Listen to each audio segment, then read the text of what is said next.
Mill पाती खुशियाँ हमें इस वतन में, नहीं मिल पाती खुशियाँ हमें इस वतन में, अगर इस देश का संविधान बाबा साहेब ने न लिखा होता।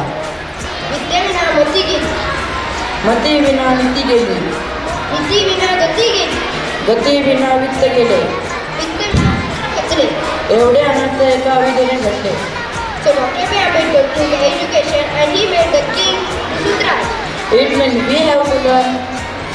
I want to be a Baba Saheb Ambedkar. Then let's enjoy the song. मला भीम बाबावानी शिकायचं. Play.